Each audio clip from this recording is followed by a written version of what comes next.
హనుమంత అంజనీ సుత సద్గుణవంత శ్రీరామదూత. శ్రీ మహాగణపతే నమః. శ్రీ సరస్వత్యే నమః. శ్రీపాదవల్లభ నరసింహ సరస్వతి శ్రీ గురు దత్తాత్రేయాయ నమః.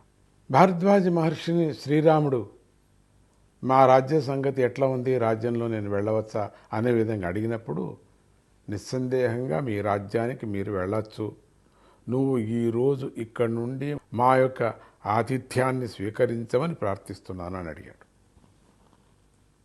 మహర్షి అలా అడిగేసరికి రాముడు సరే అనేసాడు. కానీ లోపల ఆలోచనలు ఇలా సాగుతున్నాయి.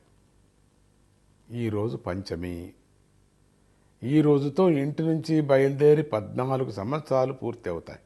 ఈరోజు ఇంటికి చేరకపోతే ప్రాణాలతో ఉండనని పాదుకులు తీసుకున్నప్పుడు భరతుడు చెప్పి వెళ్ళాడు.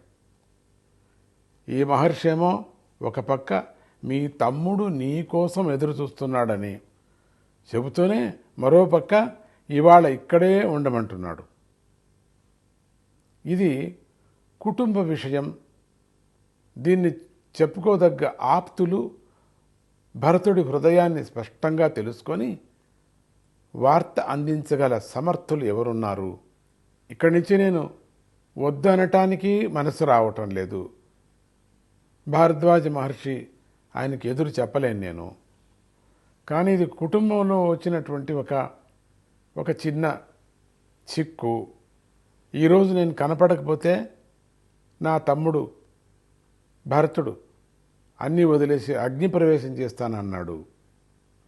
ఈరోజు సూర్యాస్తం లోపల నా వెళ్ళకపోతే నేను ఏం చేసేది? ఎంత ధర్మ సంకటం నాకు అంటూ మళ్ళీ హనుమంతుడి వైపు చూశాడు మెల్లగా. ఇంకా సరి అయినటువంటి ఆప్తులు సేవకుడని ఒక్కరోజు కూడా పిలిచలేదు. చుట్టూ ఉండేవాళ్ళు మనం పిలుచుకుంటున్నాం కానీ హనుమత్ బంట హనుమ హనుమ హనుమ రామబంట రామబంట రామబంట అంటున్నాం. రాముడు ఒక్కరోజు కూడా నా సేవకుడు లేక నా బాడీగార్డ్ అని ఒక్కరోజు కూడా తమాషగా కూడా అన్ని వేల సంవత్సరాలు 10,000 సంవత్సరాల వరకు కూడా ఒక్కరోజు కూడా అనలేదు. ఆప్తులు సమర్థులు ఇంకెవరు లేరు కదా. ఆప్తులను నాకు హనుమంతుడిని మించినటువంటి ఆప్తులు స్నేహితులు సమర్థులు ఎవరు లేరు కదా అనుకొని శ్రీరాముడు భరతుడి క్షేమ సమాచారాన్ని తెలుసుకోవటానికి హనుమంతుడిని పంపాలనుకున్నాడు. ఈయన ఒకడే. అది శరీరమే ఏరోప్లేన్ లాగా ఎగిరిపోతాడు కదా, ఒక గరుడ పక్షిలాగా ఎగురుతాడు కదా, ఒక గాలి కదా, గాలిపుత్రుడే కదా, నిజమే వాయుపుత్రుడే కదా. ఇక్కడి నుంచి అట్లా ఆవరించుకుంటే అక్కడ కనపడతాడు. అదే హనుమంతుడి యొక్క గొప్పదనం, అదే హనుమంతుడి యొక్క తపస్సు యోగము, అదే హనుమంతుడి యొక్క మహిమ. అందుకని ఆయన పొగడే కొద్దీ మనకు కనపడతాడు.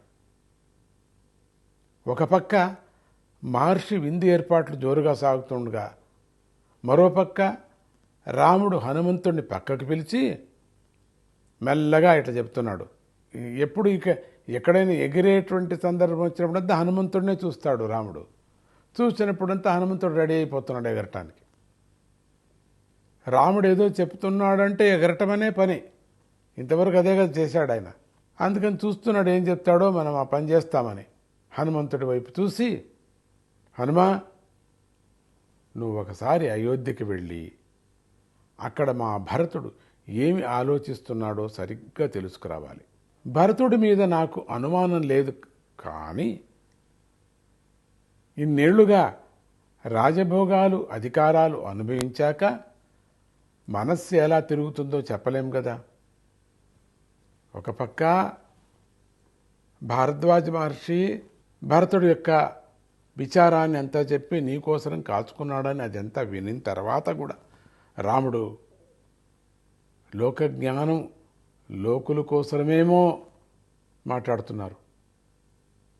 ఏం జరిగిందో భరతుడి మనస్సు ఎట్లుందో చూసుకురమ్మని.